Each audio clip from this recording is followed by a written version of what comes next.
Olá, boa noite. Começa agora o Jornal da Justiça desta terça-feira, 31 de maio. Ministro André Mendonça do Supremo convoca audiência de conciliação com órgãos federais e estaduais para discutir regra que autoriza estados a darem descontos nas alíquotas de ICMS sobre o óleo diesel. Esse é um dos destaques da edição de hoje e você vai ver também. Ministra Rosa Weber dá prazo de 10 dias para que o presidente Jair Bolsonaro se manifeste sobre a implantação de Plano Nacional de Enfrentamento ao Racismo Institucional. Operadoras de saúde recorrem ao Supremo contra a lei do Rio de Janeiro que proíbe limites ao tratamento de pessoas com autismo. E ainda, Conselho Nacional de Justiça faz primeira reunião preparatória para Encontro Nacional do Poder Judiciário de 2022.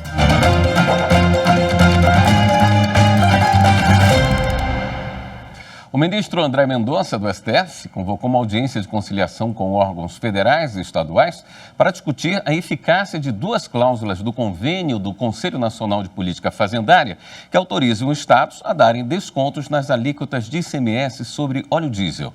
Mendonça é relator de ação em que deferiu liminar para suspender a regra. Para o ministro, a tentativa de conciliação é recomendável para um possível acordo sobre medidas e planos de trabalho para a efetivação de lei complementar e sua regulamentação pelo CONFAS. A audiência foi marcada para as 10 da manhã da próxima quinta-feira, dia 2 de junho.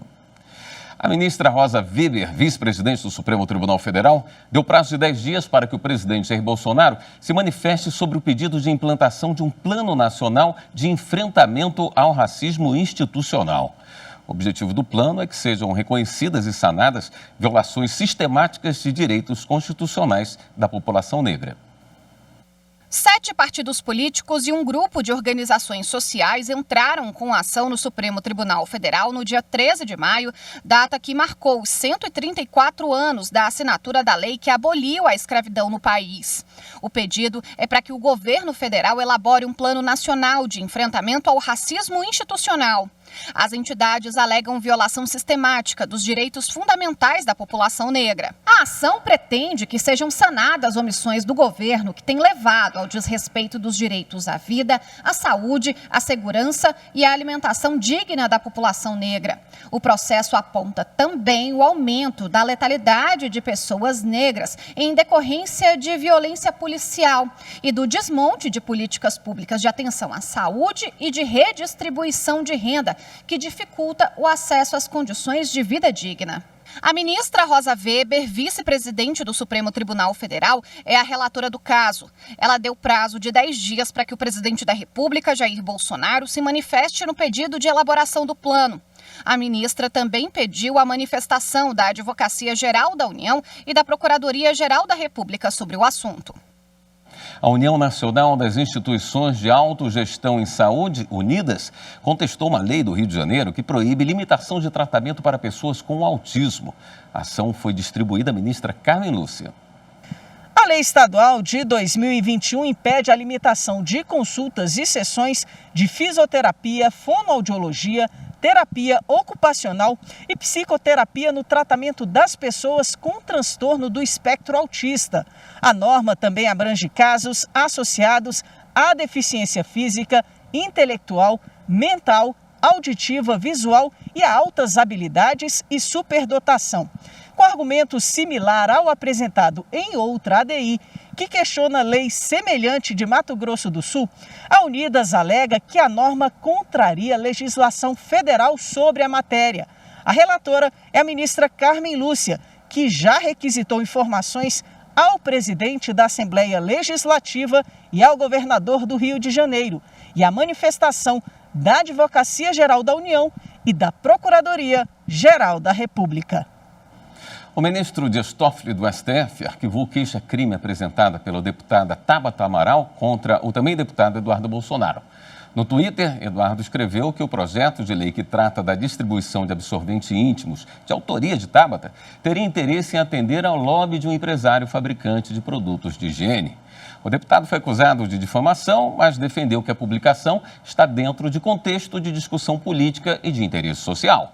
Ao rejeitar a queixa-crime, o ministro Dias Toffoli destacou que, ainda que proferidas fora da Câmara por meio de redes sociais, as palavras alegadamente difamatórias devem ser entendidas em contexto de disputa política entre as partes. Segundo o ministro, a declaração está protegida pela imunidade parlamentar.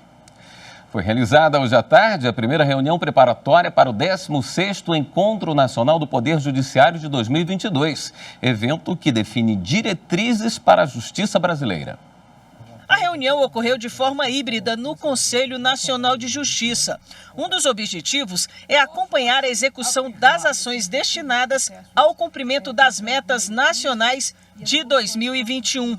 A Corregedoria Nacional de Justiça tem papel fundamental na execução dessas metas, trazendo informações sobre a atuação dos tribunais e avaliações sobre os desafios enfrentados e sugestões de aperfeiçoamento. As corregedorias, em total engajamento a esse processo de aprimoramento, vêm contribuindo com novas formas de elevar a eficiência de seus serviços, sempre buscando a efetividade da entrega jurisdicional. Durante a reunião também foi lançado o Prêmio CNJ de Qualidade 2022. E assume destaque como importante incentivo ao trabalho, melhor projeção de futuro e um judiciário que a cada dia se organiza e está aprimorado em favor de uma justiça rápida para todos. O presidente do STF e do CNJ, ministro Luiz Fux,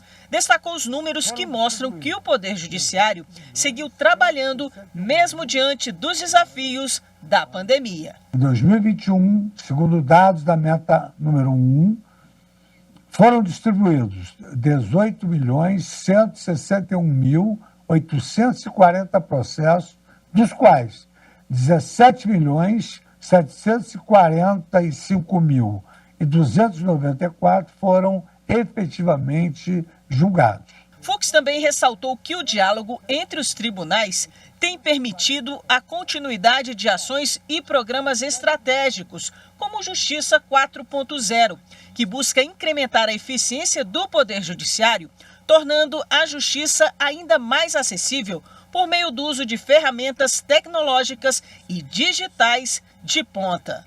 Após um ano de implantação do programa Justiça 4.0, nós tivemos avanços significativos, como, por exemplo, a adesão de 90% dos órgãos aos acordos de cooperação técnica do Justiça 4.0, incluindo os ajustes relativos à implantação da plataforma digital do Poder Judiciário Brasileiro, PDPJ-BR. Nesta terça-feira, o Tribunal Superior Eleitoral recebeu a visita de diplomatas estrangeiros. Eles conheceram o sistema eletrônico de votação brasileiro e puderam tirar dúvidas sobre o tema. A repórter Renata Gorga acompanhou o evento.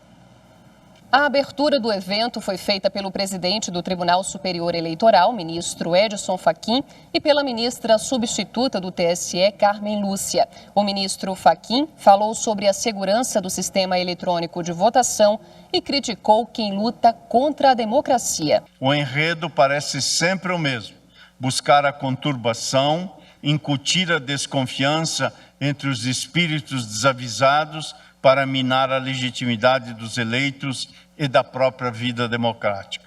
Atacar o sistema eleitoral dessa maneira é atacar a própria democracia.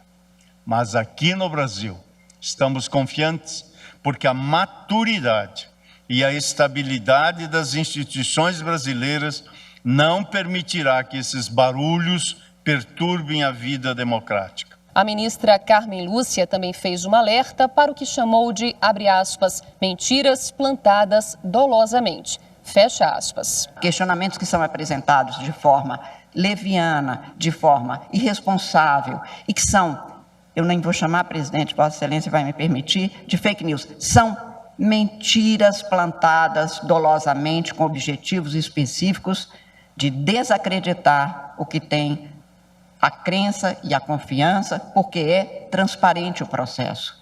A construção da democracia, no entanto, sofre, como é certo, as injunções, as tentativas no mundo todo, as injunções de pessoas ou que não gostam de liberdades ou que querem ser o único livre nas suas sociedades.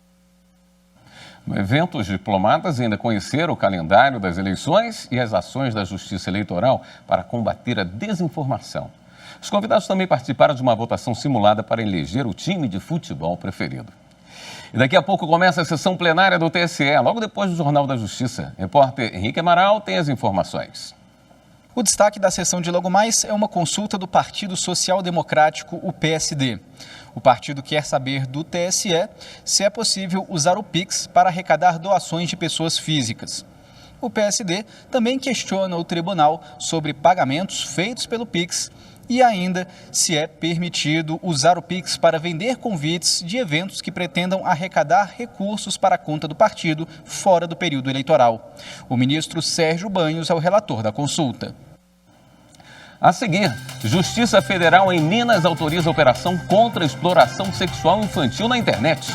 Voltamos já. A TV Justiça é de suma importância para a sociedade, porque ela mostra o dia a dia do judiciário e de todos os seus envolvidos. Ela é completamente diferente de todos os outros jornais e eu digo isso porque as informações trazidas são sempre temas presentes na rotina do brasileiro, são questões jurídicas que muitos desconhecem ou que têm dúvida, enfim, trazendo esclarecimentos à sociedade em geral.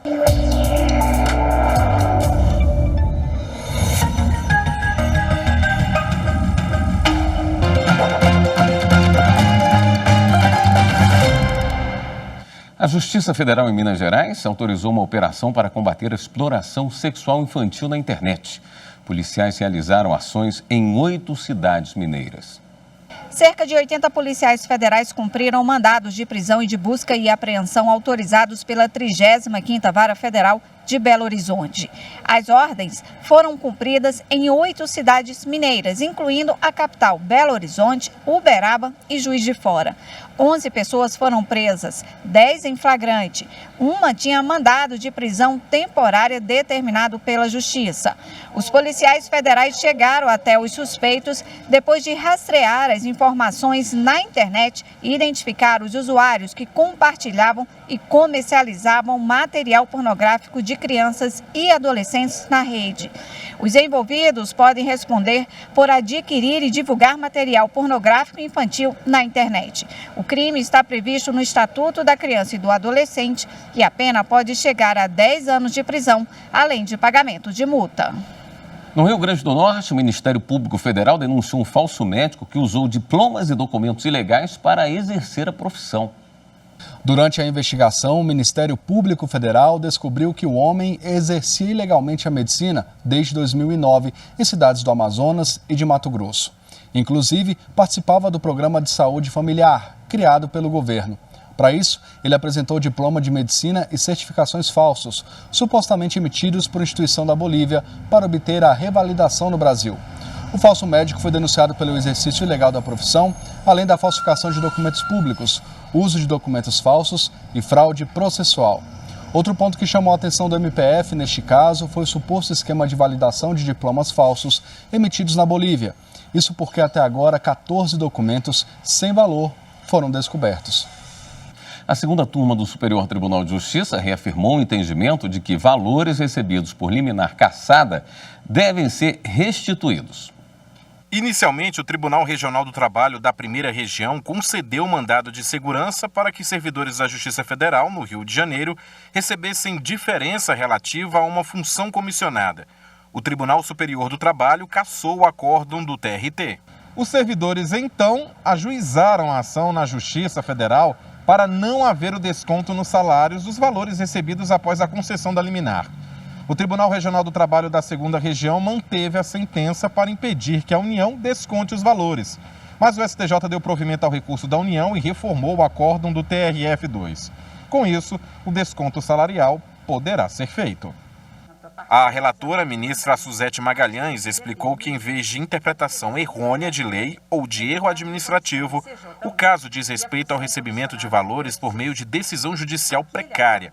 situação na qual, conforme precedentes do STJ, não é possível admitir a existência de boa-fé, pois a administração não gerou falsa expectativa ao fazer os pagamentos. Ainda segundo a relatora, a restituição de valores foi precedida do devido processo legal, com a abertura de prazo para a manifestação dos servidores sobre a determinação de devolução do montante. E o STJ está participando da coordenação da 2ª Maratona de Defesa dos Direitos dos Usuários de Serviços Públicos. Por meio das ouvidorias públicas do país, o cidadão ganha voz. Para a sociedade conhecer direitos e o papel dessas unidades, a 2ª Maratona de Defesa dos Direitos dos Usuários de Serviços Públicos ocorre durante todo o mês de junho. Nesta edição, o Superior Tribunal de Justiça integra o comitê de organização do evento.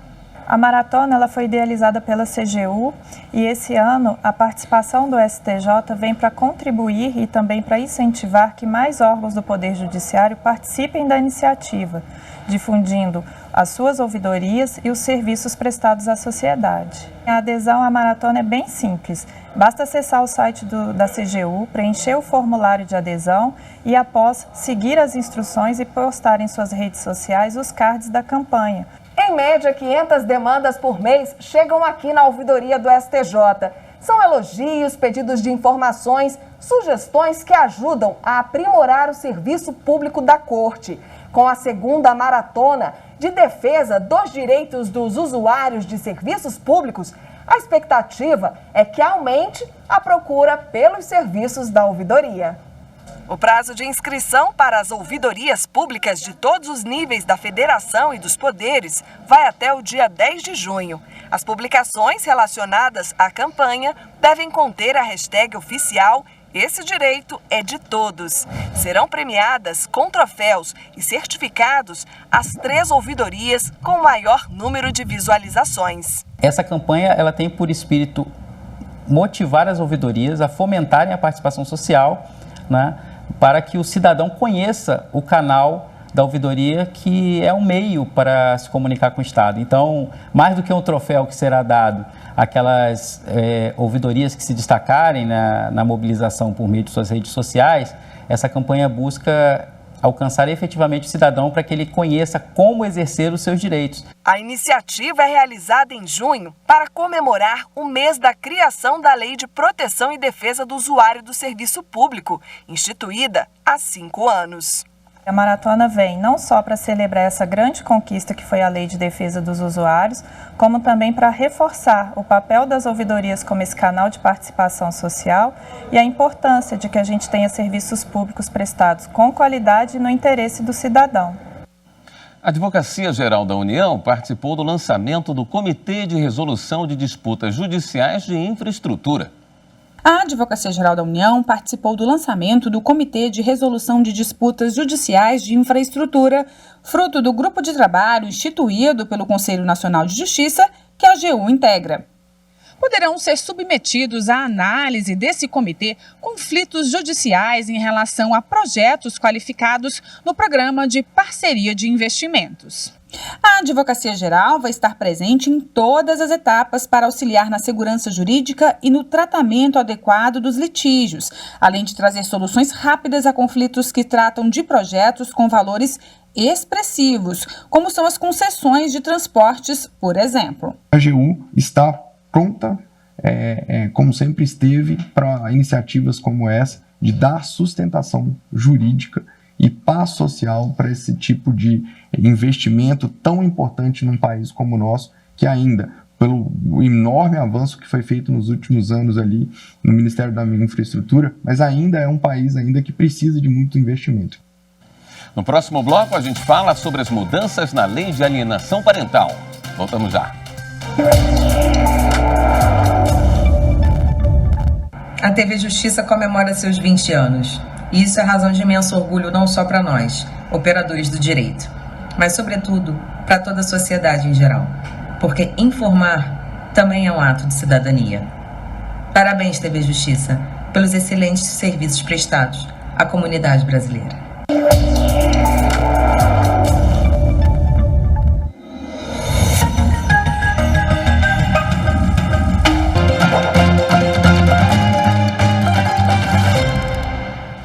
novas regras da lei de alienação parental já estão em vigor.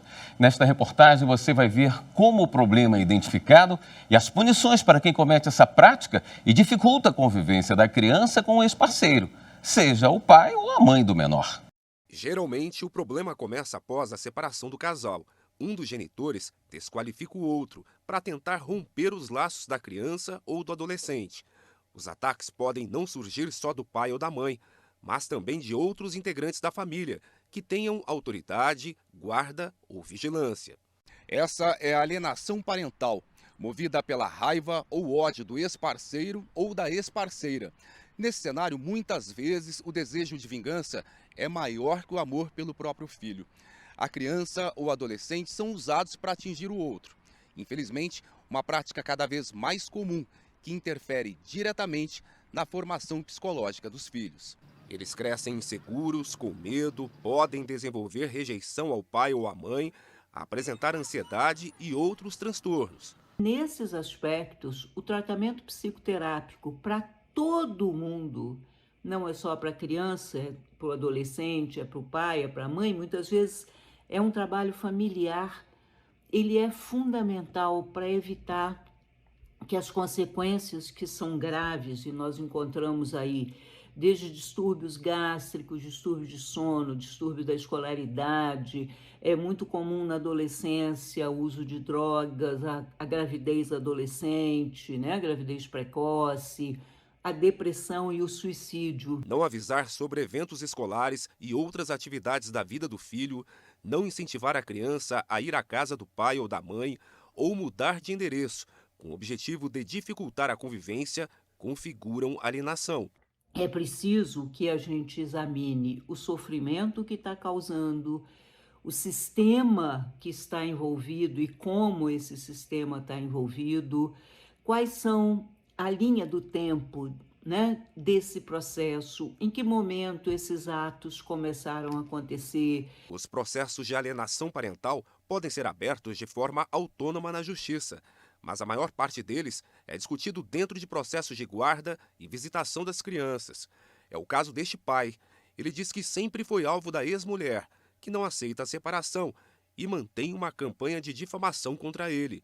Os dois têm um filho de 6 anos. Foi só o nosso relacionamento terminar que ela começou a dificultar de várias formas o meu convívio com ele.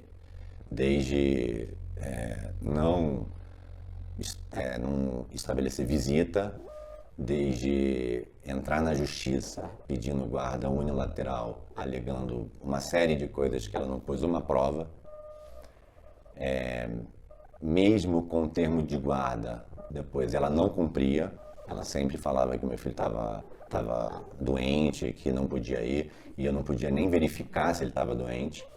Há mais de um ano, ele entrou com um processo de alienação parental contra ela. Depois ela começou a fazer uma campanha de difamação contra a minha atual esposa, e ela passava vídeos para o meu filho de violências com crianças e imputava aquele vídeo como se fosse uma cena que ele tinha vivenciado. Então ele, com 4 anos ali, ele entendia que ele que estava naquele vídeo e que aquela moça que estava batendo na criança era minha esposa. Neste mês, o governo federal sancionou a lei que trouxe mudanças à legislação anterior de 2010. A norma retira, por exemplo, a suspensão da autoridade de um dos pais sobre a criança da lista de possíveis medidas a serem adotadas pelo juiz. Permanecem as outras medidas, como advertência ou multa ao alienador, ampliação do regime de convivência familiar com o genitor alienado, ou ainda a alteração da guarda para compartilhada, ou a sua inversão. A suspensão da autoridade parental, ela me parece, na maior parte das vezes, uma medida muito drástica para ser tomada ao longo de um processo judicial em que as medidas, as ações que estão sendo tomadas, elas têm um caráter muito subjetivo. Dependendo da situação, a lei assegura à criança ou genitor a visitação assistida no fórum que tramita o processo ou em entidades conveniadas. Normalmente, elas eram supervisionadas por pessoas indicadas por alguma pessoa indicada pelo genitor que alega o cometimento da alienação parental. Isso gerava um constrangimento, porque, veja, é uma pessoa indicada, é um familiar normalmente, então ele vai adentrar ali na privacidade da família e tudo mais, acompanhar, funcionava como o sistema não funcionava muito bem, a visita acabava sendo um momento de constrangimento para todos. Um dos pontos principais traz a coleta de depoimento especial da criança ou adolescente logo no início do processo e depois outro laudo no desenrolar da ação. Para o pai, que há mais de um ano detalhou à justiça o drama para criar o filho, o laudo na fase inicial do processo poderia ter feito a diferença. Ele diz que a ex-companheira aproveitou todo o tempo para ofendê-lo e ainda cancelou o tratamento psicológico do menino. Atitude que, segundo ele, foi repudiada recentemente pela juíza, na primeira audiência de instrução do processo. Se isso tivesse no meu primeiro processo, no meu processo, teria sido constatado imediatamente que ele estava sofrendo graves atos de alienação. Caso a alienação parental seja confirmada, o juiz poderá adotar diferentes punições. Ele pode ser multado, a convivência com o genitor que estava sendo alienado, a convivência tende a ser ampliada, né? Em casos mais graves, a gente pode pensar em alteração da guarda, alteração do lar de referência, né? Essas são medidas que podem ser implementadas pelo magistrado para fazer frente aos atos de alienação. O Jornal da Justiça fica por aqui. Boa noite, até amanhã.